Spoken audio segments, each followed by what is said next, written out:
Stock market में हजारों लोग ऐसी कंपनियां खरीद लेते हैं जो बाहर से करोड़ों की दिखती है, लेकिन अंदर से उनकी असली कीमत शायद आधी भी नहीं होती।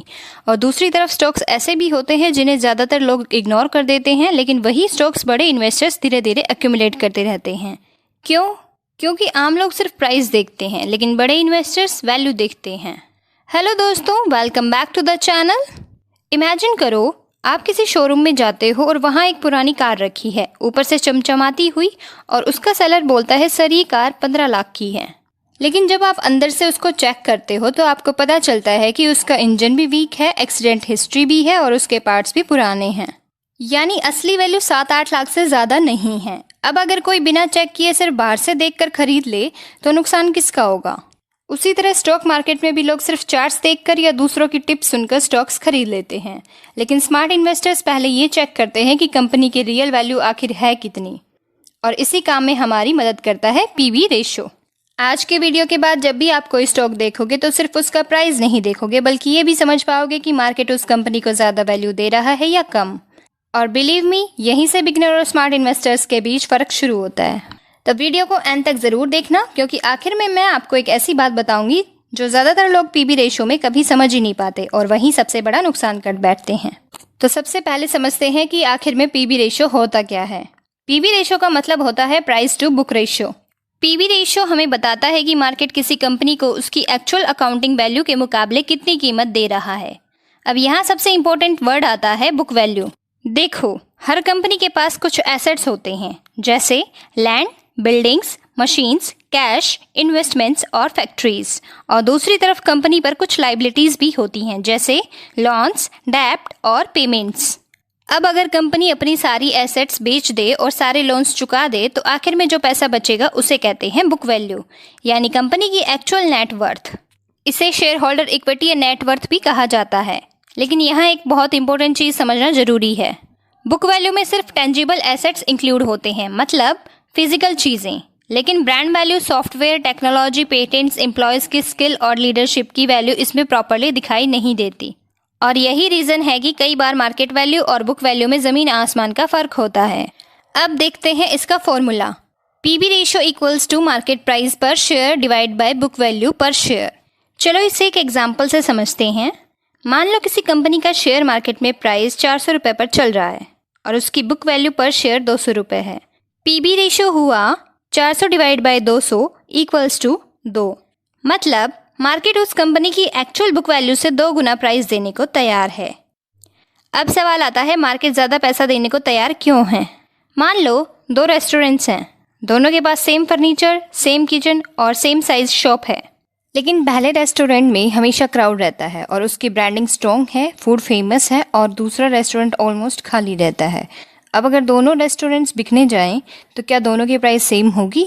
नहीं, क्योंकि लोग सिर्फ टेबल्स और चेयर्स नहीं देखते, वो फ्यूचर अर्निंग्स पोटेंशियल खरीदते हैं। स्टॉक मार्केट में भी यही होता है। कई बार कंपनी की बुक वैल्यू कम होती है, लेकिन मार्केट उसे ज़्यादा वैल्यू देता है क्योंकि फ्यूचर ग्रोथ स्ट्रॉन्ग दिख रही होती है। अब बुक वैल्यू को डिटेल में समझते हैं। मान लो किसी कंपनी के टोटल एसेट है 50 करोड़ और कंपनी पर लाइबिलिटीज हैं 20 करोड़। तो एसेट्स में से लाइबिलिटी माइनस करेंगे। 50 crore minus 20 crore equals to 30 crore, यानी कंपनी की बुक वैल्यू हुई 30 करोड़। अब मान लो कंपनी के टोटल शेयर्स हैं 10 लाख, तो बुक वैल्यू को टोटल शेयर से डिवाइड करेंगे। 30 crore divide by 10 lakh equals to 300, यानी एक शेयर की बुक वैल्यू हुई 300। अब अगर मार्केट में उसी शेयर की प्राइस 900 चल रही है तो 900 को 300 से डिवाइड करेंगे इक्वल्स टू 3, यानी इन्वेस्टर्स कंपनी की बुक वैल्यू से 3 गुना ज्यादा प्राइस देने को रेडी है, क्योंकि शायद कंपनी तेजी से ग्रो कर रही है, प्रॉफिट स्ट्रॉन्ग है और फ्यूचर ब्राइट दिख रहा है, तो ब्रांड वैल्यू भी पावरफुल है। अब बात करते हैं लो पीवी रेशो की। अगर किसी कंपनी का पीवी रेशो 1 से कम है तो इसका मतलब मार्केट उस कंपनी को उसकी एक्चुअल बुक वैल्यू से भी कम वैल्यू दे रहा है। जैसे मान लो अगर बुक वैल्यू 100 रुपये है लेकिन शेयर 70 पर ट्रेड हो रहा है, तो पीवी रेशो होगा 70 डिवाइड बाय 100 इक्वल्स टू 0.7, यानी पीवी रेशो हुआ 0.7।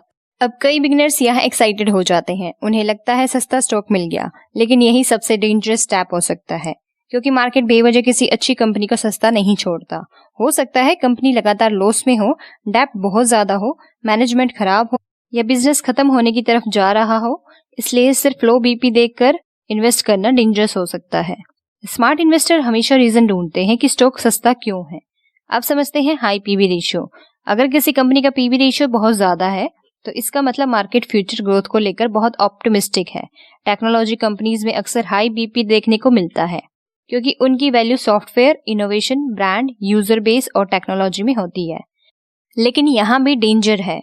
कई बार लोग एक्साइटमेंट में स्टॉक को जरूरत से ज्यादा एक्सपेंसिव बना देते हैं और अगर फ्यूचर एक्सपेक्टेशंस पूरी नहीं हुई तो वही स्टॉक तेजी से क्रैश भी हो सकता है। इसलिए हाई बीपी देखकर ब्लाइंडली इन्वेस्ट करना भी गलत है। अब सवाल आता है, पीबी रेशियो सबसे ज्यादा यूजफुल कहाँ होता है?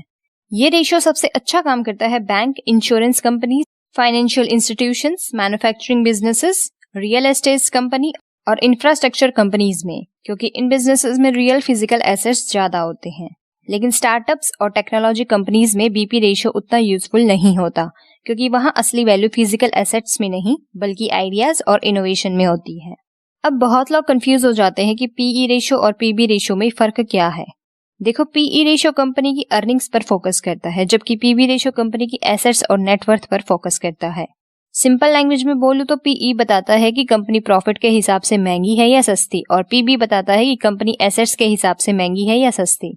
और स्मार्ट इन्वेस्टर्स हमेशा दोनों रेशियोज को साथ में देखते हैं। एक बात हमेशा याद रखिए, स्टॉक मार्केट में पैसा सिर्फ इसलिए नहीं बनता क्योंकि आपने कोई ट्रेंडिंग स्टॉक खरीद लिया। असल पैसा तब बनता है जब आप भीड़ से पहले किसी कंपनी की सही वैल्यू पहचानना सीख जाते हैं और यही काम एक स्मार्ट इन्वेस्टर को बाकी लोगों से अलग बनाता है। पीवी रेशियो सिर्फ एक फॉर्मूला नहीं है, ये एक तरीका है मार्केट को अलग नजरिए से देखने का, क्योंकि मार्केट शॉर्ट टर्म में अक्सर हाइप और स्पेकुलेशन पर चलता है लेकिन लॉन्ग टर्म में हमेशा स्ट्रॉन्ग फंडामेंटल्स और रियल वैल्यू को पहचानता है। इसलिए अगली बार जब आप किसी स्टॉक को देखें तो सिर्फ उसका प्राइस मत देखिए, ये समझने की कोशिश कीजिए कि क्या कंपनी सच में उतनी वैल्यूएबल है जितनी मार्केट उसे बता रही है। यही सोच आपको धीरे धीरे एक मैच्योर और इंटेलिजेंट इन्वेस्टर बनाती है।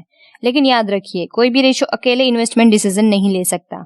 सक्सेसफुल इन्वेस्टिंग हमेशा strong analysis, patience, risk management और सही माइंडसेट का कॉम्बिनेशन होती है।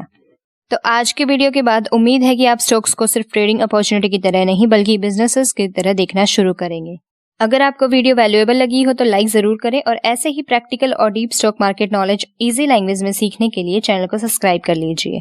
बेल आइकन भी प्रेस कर दीजिए ताकि आने वाली हर फाइनेंस वीडियो की नोटिफिकेशन आपको सबसे पहले मिले। मिलते हैं अगले वीडियो में। Thank you for watching.